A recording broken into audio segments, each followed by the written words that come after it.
तो सर्दियां आ गई हैं और इस युद्ध का गेम चेंज होने वाला है। यूक्रेन के खार्किव पर रूस का हमला, एक और बड़ी खबर मिल रही है। आर्टिलरी से यूक्रेनी सैनिकों पर अटैक हुआ है। 30 किलोमीटर दूर से यूक्रेनी सैनिकों पर अटैक किया गया है।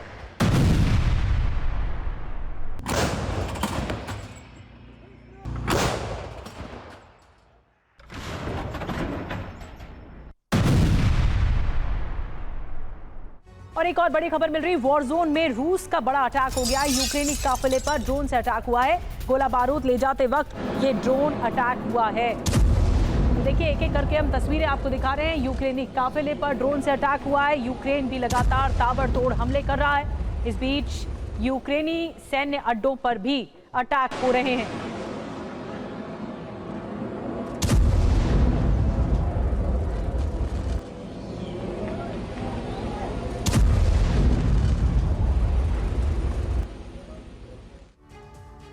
अब आपको बताते हैं नीप्रो के साथ साथ रूस ने कहां-कहां हमले किए। UEN Jaipur is a perfect target for prospective students aspiring for good jobs, good education with future-ready skills.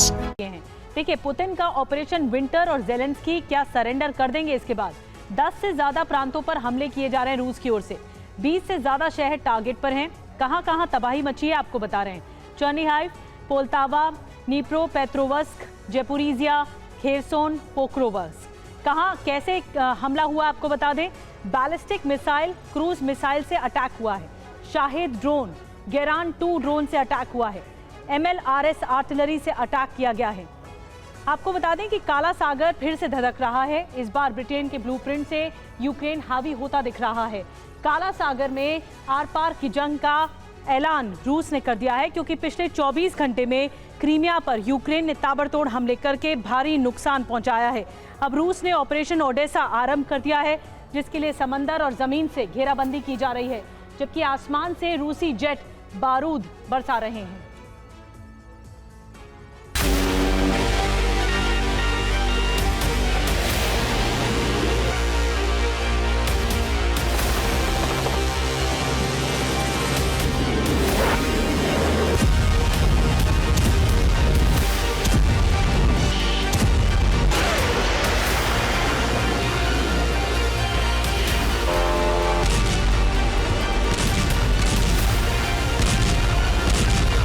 काला सागर की लहरों पर युद्ध सवार हो चुका है।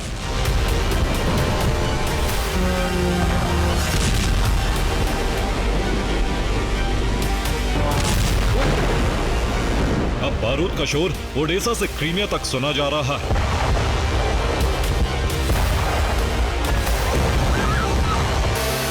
दोनों तरफ से ताबड़तोड़ हमले हो रहे हैं।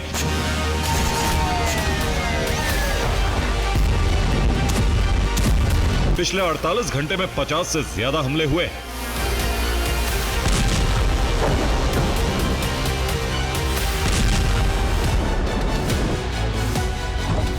काला सागर को लेकर रूस और यूक्रेन ने इतने आक्रामक तेवर अपनाए हुए हैं कि युद्ध का पूरा फोकस ब्लैक सी में शिफ्ट हो गया है।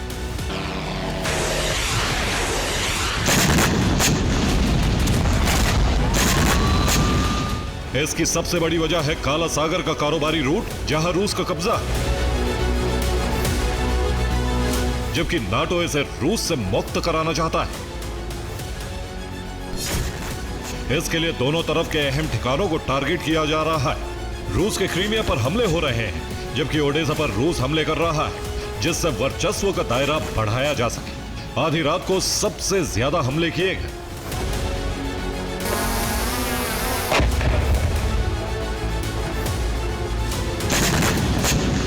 सैन्य ठिकानों के अलावा एनर्जी सेक्टर पर भी हमले किए गए।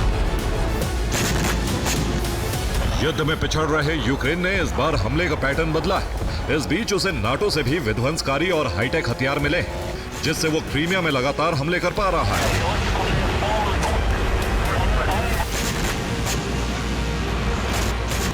क्रीमिया पर हमले करने के लिए टॉर्पीडो ड्रोन का इस्तेमाल किया जा रहा है। टॉर्पीडो ड्रोन यूक्रेन को यूरोपीय देशों से मिल रहे हैं, जिसकी वजह से यूक्रेन ने रूसी पेट्रोल बोट को डुबो दिया।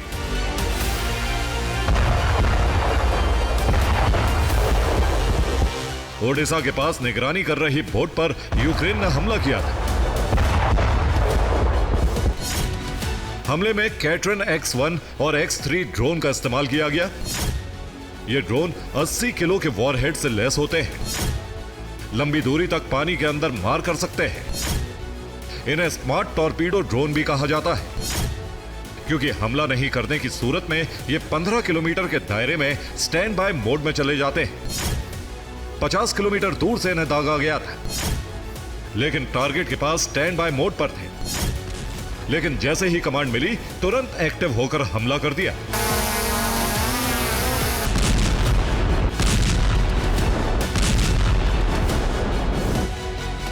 इस ड्रोन की मदद से यूक्रेन ने क्रीमिया की रिफाइनरी और एक रडार सेंटर को तबाह कर दिया।